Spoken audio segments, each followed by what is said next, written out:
take you back for just a moment. Remember when 7 members of the House and the United States Senate dropped this PSA? I'm Senator Alyssa Slotkin. Senator Mark Kelly. Representative Chris Deluzio. Congresswoman Maggie Goodlander. Representative Chrissy Houlihan. Congressman Jason Crow. I was a captain in the United States Navy. Former CIA officer. Former Navy. Former paratrooper and Army Ranger. Former intelligence officer. Former Air Force. We want to speak directly to members of the military And the intelligence community. Who take risks each day To keep Americans safe. We know you are under enormous stress and pressure right now. Americans trust their military. But that trust is at risk. This administration is pitting our uniformed military And intelligence community professionals against American citizens. like us. You all swore an oath to protect and defend this Constitution. And right now, the threats to our Constitution aren't just coming from abroad, But from right here at home. Our laws are clear. You can refuse illegal orders. You can refuse illegal orders. You must refuse illegal orders. No one has to carry out orders that violate the law. Or our Constitution. We know this is hard. And that it's a difficult time to be a public servant. But whether you're serving in the CIA, The Army. Our Navy, The Air Force. Your vigilance is critical. and know that we have your back. Because now, more than ever, The American people need you. We need you to stand up for our laws. our Constitution, And who we are as Americans. Don't give up. don't give up. don't give up. Don't give up the ship. Now, at the time, Republicans went like really crazy over that ad. And you think about the specific things they said. Don't give up the ship. These, sort of, I guess it's inside speak to military members, right? And Republicans got really like extra mad about it. Well, now I'm starting to wonder if they had a sense, those members, of something really off already happening inside the military.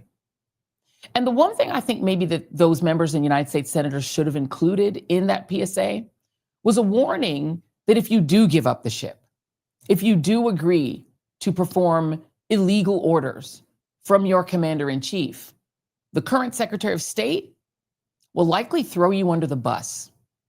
Because now that seems pretty clear. It seems pretty clear that that double tap boat strike in the Caribbean on September 2nd, in which there were 2 survivors who were clinging to the hull of the broken ship after the first strike, were then obliterated by a second strike and killed after it was said that Pete Hegseth gave the order down through the chain of command, leave no one alive, kill everyone. Seems pretty clear that that was a war crime. Human Rights Watch and others, Judge Napolitano, a Fox commentator who would know about this kind of stuff. A lot of folks are now being very clear. A lot of members of the military saying, yeah, it's probably a war crime. Pretty clear.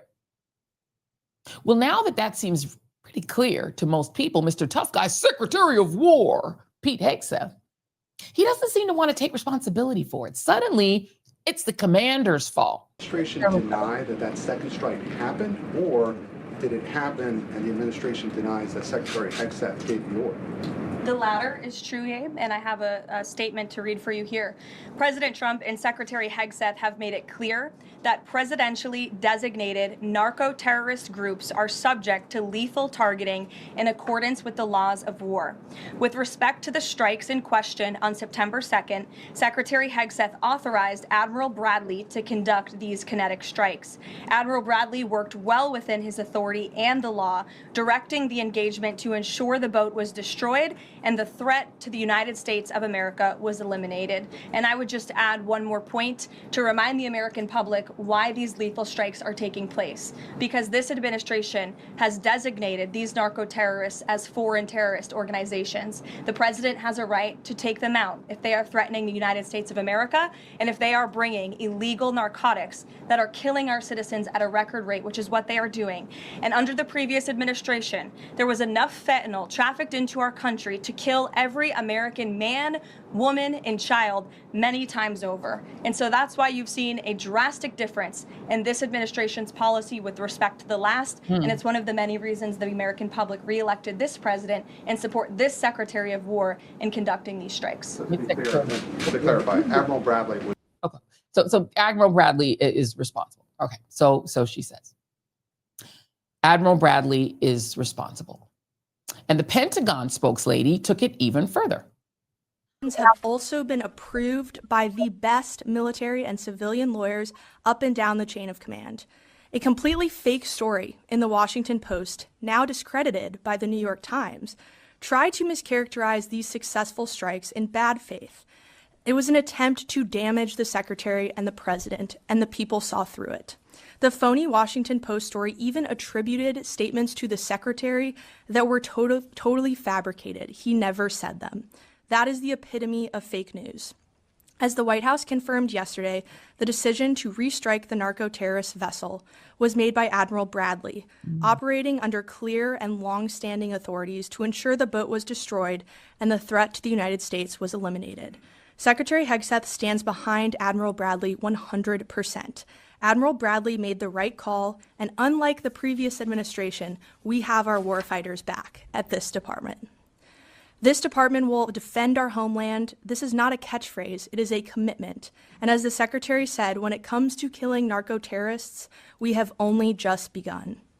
Lastly, I would like to announce that the War Department has created a new division for strategic marketing that will be led by Abby Lower, who will hold the title of Deputy Assistant to the Secretary of War for Strategic Marketing. The division will be a new core function.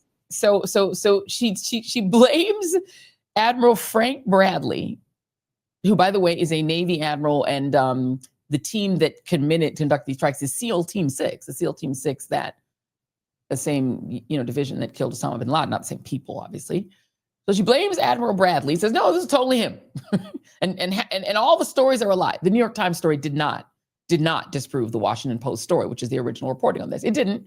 It just gave more details. So it was Bradley's fault. And also we have a brand new marketing team that's going to be really, really great about marketing the Secretary of War and the Department of War, which is still the Department of Defense, because nobody's in Congress has changed the name. But not to be outdone, Pete Hegseth himself even threw in, and I didn't even watch the thing. First strike live. As you can imagine, at the Department of War, we got a lot of things to do. So I didn't stick around for the hour and 2 hours, whatever, where all the sensitive site exploitation digitally occurs. So I moved on to my next meeting.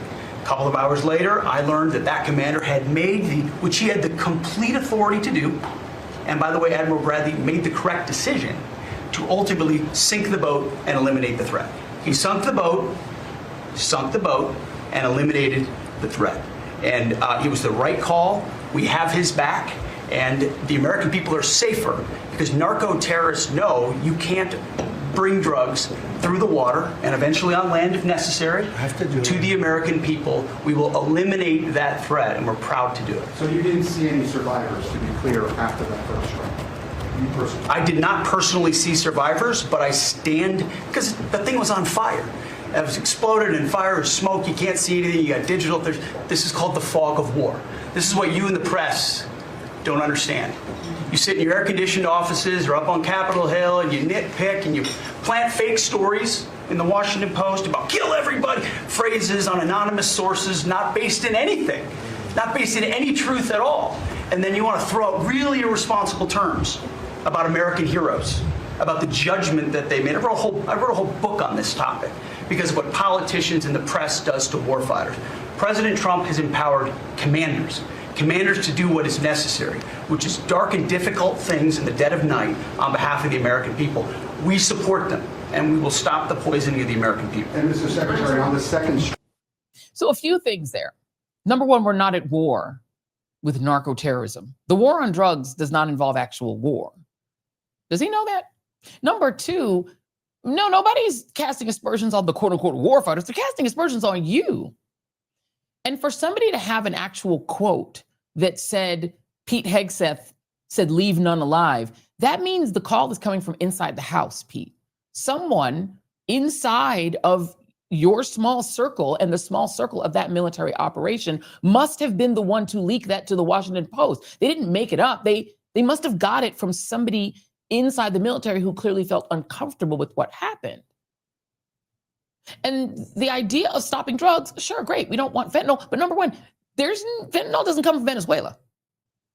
Rand Paul already said that. He'd already admitted that. He's a United States senator. I mean, he might know. That is not where fentanyl comes from. And number two, even if those boats were full of drug dealers, you cannot legally shoot to kill them and then shoot them again when some survive. Even if they had been combatants and we had been at war with Venezuela or with boats in general, if anyone is left alive after a strike, you're supposed to rescue them and detain them. That didn't happen. And then one more thing, Pete. Here's the problem. Back on September 2nd, when this thing happened, you went on Fox and bragged that you did watch it. So the president is sending a message to other cartels, right? A very clear one. I can tell you that was definitely not artificial intelligence. I watched it live. We knew exactly who was in that boat. We knew exactly what they were doing, and we knew exactly who they represented. And that was Tren de Aragua, a narco-terrorist organization designated by the United States, trying to poison our country with illicit drugs. So you did watch it. You did know about it. And you did approve it. Check, check, check. And because these decisions go all the way to the top, to the commander-in-chief, let's see if the commander-in-chief will take the L. If there were a second strike that killed people in the first strike, were you thinking that would be legal? I don't know that happened. And Pete said he did not want them. He didn't even know what people were talking about. So we'll look into it. But no, I wouldn't have wanted a second strike. The first strike was very legal. It was fine. And if there were two people around, but Pete said that didn't happen. Does that mean I have great confidence? He's saying there's no second strike? I don't know. So he says, I didn't hear about that. Pete says he didn't know about it. And I wouldn't have wanted a second strike if I'd heard about it, but I didn't hear about it. I'm just the commander-in-chief. I mean, it's not like we were sitting in the Situation Room or anything, or, Pete was on like an open signal chat. So commander-in-chief taking responsibility, that would be a negative. But oddly enough, the weird thing about things on social media is that there's a post. Donald Trump on September 2nd, we're going to show it to you. Here he is saying, earlier this morning, on my orders, U.S. military forces conducted a kinetic strike against positively identified Tren de Aragua narco-terrorists in the Southcom area of responsibility. TDA is a designated foreign terrorist organization operating under the control of Nicolas Maduro, responsible for mass murder, drug trafficking, sex trafficking, and acts of violence and terror across the United States and Western Hemisphere. The strike occurred while the terrorists were at sea in international waters transporting illegal narcotics, heading to the United States. The strike resulted in 11 terrorists, he said 11, that's all people on board, killed in action. No U.S. forces were harmed in the strike. Please let this serve as notice to anybody even thinking about bringing drugs into the United States of America. Beware, all caps. Thank you for your attention to this matter.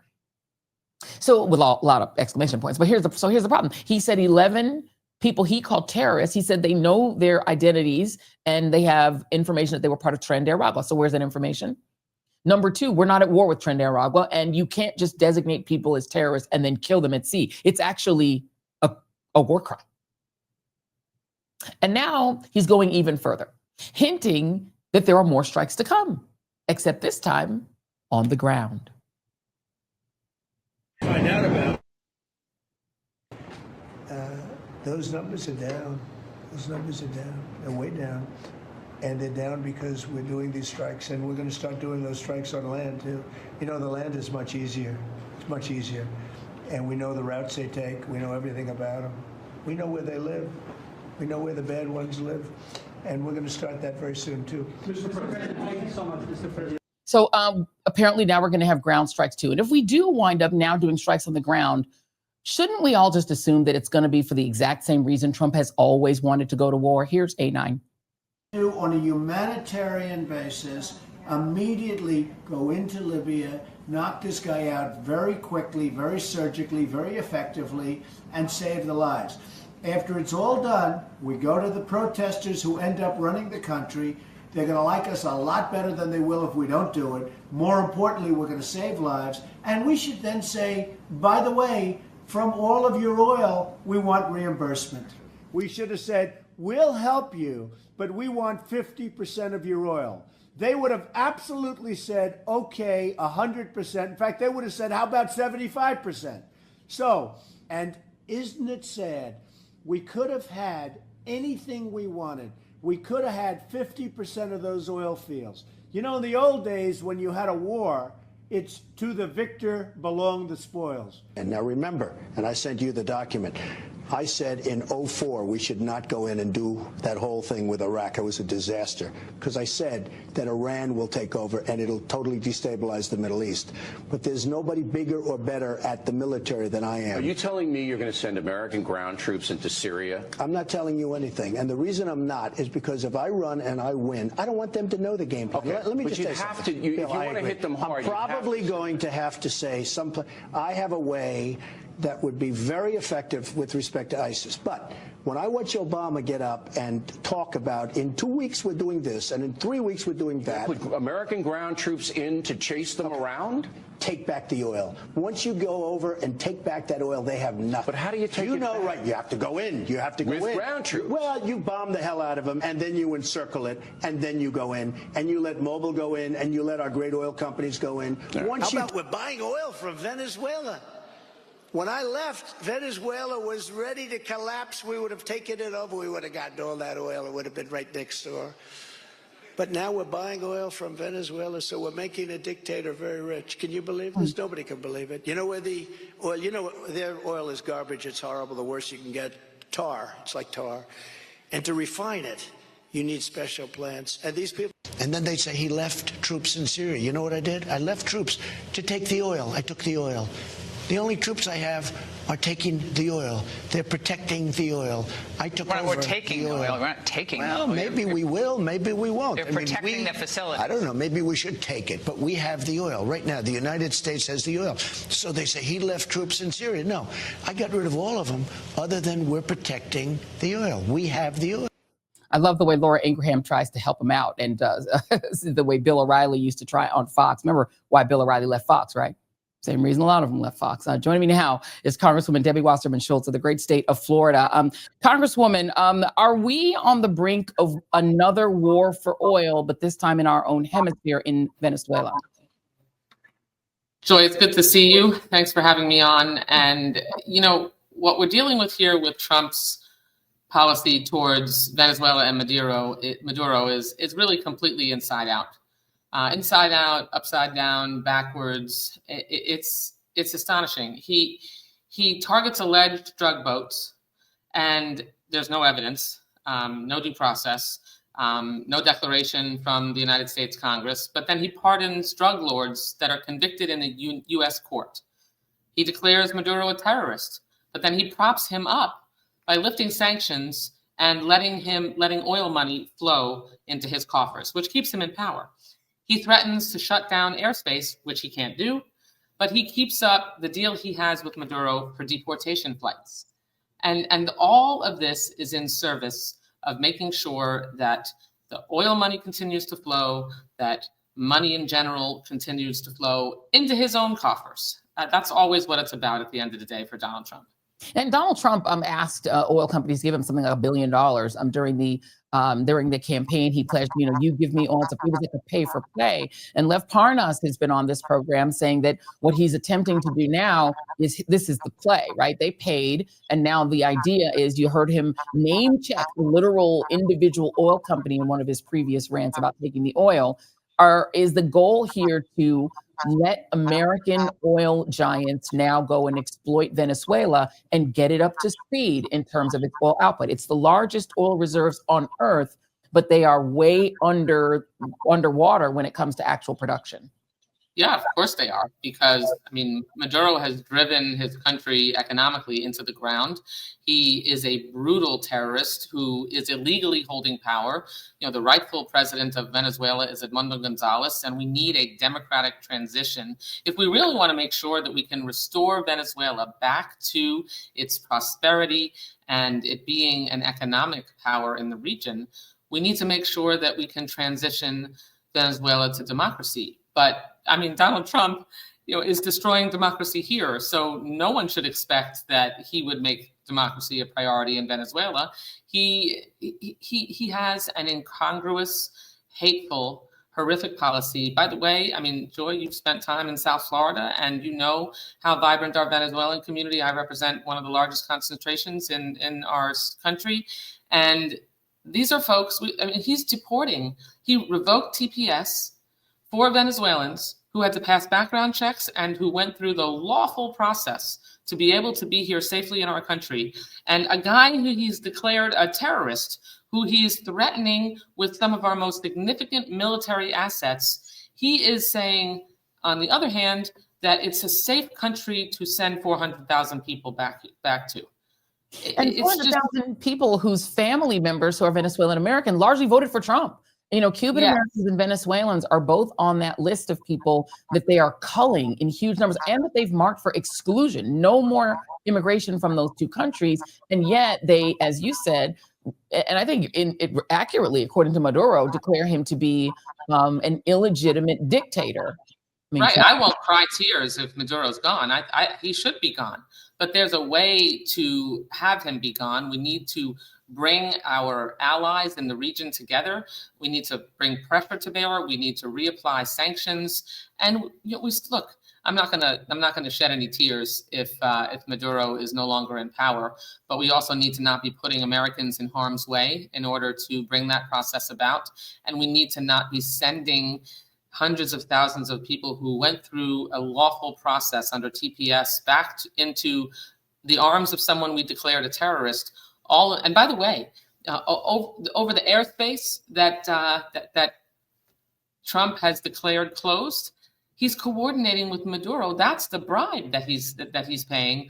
He gets oil revenue, and Trump gets to deport tens of thousands of Venezuelans through the airspace back to Venezuela. Yeah, it's a Nayib Bukele sort of situation, Nayib Bukele situation where he would do business. Venezuelans' opinions in my community are drastically shifting. I can feel it on the ground. They shouldn't count their chickens before they're hatched through this next election. The challenge, of course, with Venezuela is that there are not very many good guys. There's a lot of bad guys all around. And I want to play you some sound from one of the people who is thought to be applying to become the new leader of Venezuela. She is the Nobel Peace Prize laureate of this year, Maria Corina Machado, who a lot of people were just glad Trump didn't get it, right? But she praised Trump upon receiving the prize. And then let me play you A10. She spoke at the America Business Forum, and she kind of repeated what she had said first on Donald Trump Jr.'s podcast. Here she is, Maria Corina Machado. It's amazing, super exciting for me. We will open Venezuela for foreign investment. I am talking about a $1.7 trillion opportunity, not only in oil and gas, which is huge, and you know that the opportunities, because we will open all upstream, middle stream, downstream to all companies, but also in mining, in gold, in infrastructure, power. We have our grid right now has a 17 gigawatt opportunity of energy potential that needs to be rehabbed. Certainly for technology and AI and tourism. Venezuela has 2,800 kilometers of pristine Caribbean coastline. We can leave it there. Coastline, oil. She's selling the country in advance. I don't think she is. I know Maria Corina Machado, and I've been able to meet with her multiple occasions. The first thing I'll say is that she has been an incredibly brave leader with a spine of steel. She's had threats against her family and her personal life. She's essentially been in hiding because Maduro would have her assassinated. What her comments reflect there. At the American Business Forum, by the way, like you said. She also said it to Donald Trump Jr., and she was very even clearer about the fact that she's like, put me in, coach. America can have our oil. That sounds to me like she's trading away the resources of her people, her country, for power. I don't agree with her aligning herself with Trump, but when you are in the situation that she is placed, where, recognizing that Trump only responds to business deals and self-serving arrangements, I mean, Maria Corina Machado's #1 priority is a democratic transition in Venezuela. At the end of the day, remember, she really should have been the nominee of the coalition party, but Maduro prohibited her from even running. That's why Edmundo Gonzalez was the candidate. And so, I mean, the critical priority is to get Venezuela back to a democracy. And, I think the governance of the rightful elected officials there would be quite different than certainly the way Donald Trump is handling it. And I mean, in order to make sure that she can, we've seen it.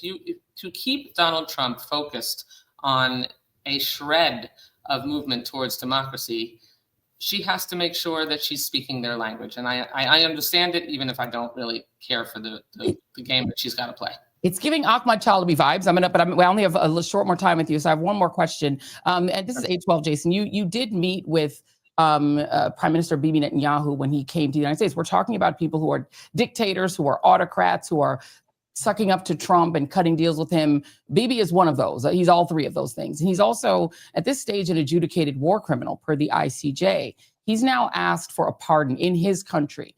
Does it muddy our message to the world when we are declaring Machado to be a bad guy, to be a terrorist, but we're in, this country, Democrats and Republicans, Biden and Trump, and many Democrats embracing Bibi Netanyahu? Does it muddy our message?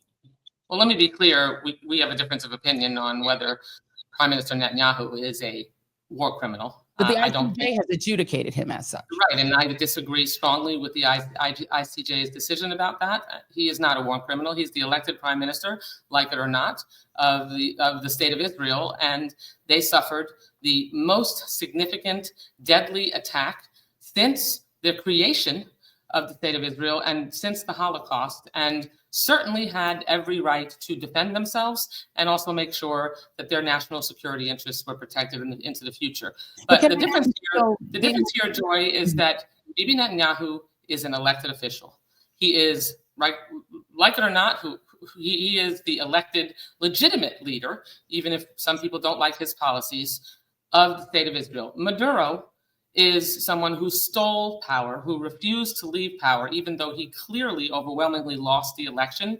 And he has been abusing his own people. You've had millions of people flee Venezuela in order to make sure that they could make a better way of life for themselves and their families. And Donald Trump is sending them back into the arms of someone he has declared a terrorist. Well, just very quick, because I don't have a lot of time. I mean, technically, Bibi Netanyahu is also the occupying power over the Palestinians who have, per the ICJ, been subjected to a genocide. I mean, Gaza is gone. It's wiped off the face of the earth. Every university, every hospital. And so he and Vladimir Putin, if the ICJ is going to be respected and are going to look at what Trump is doing in the Caribbean, and they have designated that both Netanyahu and Vladimir Putin are war criminals, can we pick and choose who we believe are war criminals only based on our policy preferences? Over and over, the Palestinian leadership over decades have refused to take yes for an answer. There have been multiple peace deals proposed, entered into. The last one giving the Palestinians everything they requested, and they walked away. So I think there's some dispute about that. Yeah, I want to not leave that. There's some dispute about how good that deal was. There's some dispute about how good that deal was, how much land they were going to get. But I know I'm losing time with you, but I think that's just my question. I would really love your answer to before I let you go. If we're going to say that the ICJ is the designating authority on what is a war crime, and we're going to start to debate whether Donald Trump and Pete Hegseth are committing war crimes in the Caribbean, do we not have to respect their designations when it comes to Netanyahu, who they've designated? They've also designated that apartheid is happening in the West Bank, that settlement activity amounts to apartheid. This is the designations of the world body. We have a Secretary of Defense who has signed off on war crimes and a president who has signed off on war crimes and not come back to the Congress of the United States to be able to make the decision under our constitutional authority on whether or not we should be engaged in that conduct. And quite frankly, the ICJ has corrupted itself. And so I can tell you that I think it's very clear that there are many leaders across the globe that no longer have the kind of confidence that the ICJ should be able to have, but that we can't trust any longer because they are not making decisions consistently across the board, including as it relates to the state of Israel. Well, we need to come back and have a longer conversation. I'm being told I need to let you go, but thank you very much for being here, Congresswoman Debbie Wasserman Schultz. Thank you. Thanks, Joy. Thanks for having me. Thank you very much. All right, we need to definitely have that debate about, because it's the ICJ is they're either legit or they're not legit. So that's kind of where we stand there. Thank y'all for tuning in. Be sure to like and subscribe, share this channel. Make sure that everybody subscribes to the YouTube channel. 70% of people are lurking, watching these shows and not subscribing. Why would you do that? So make sure that you like, subscribe, and throw some comments in. Thank you all for joining the Joy Reid Show. See you on the next one, and goodbye for now.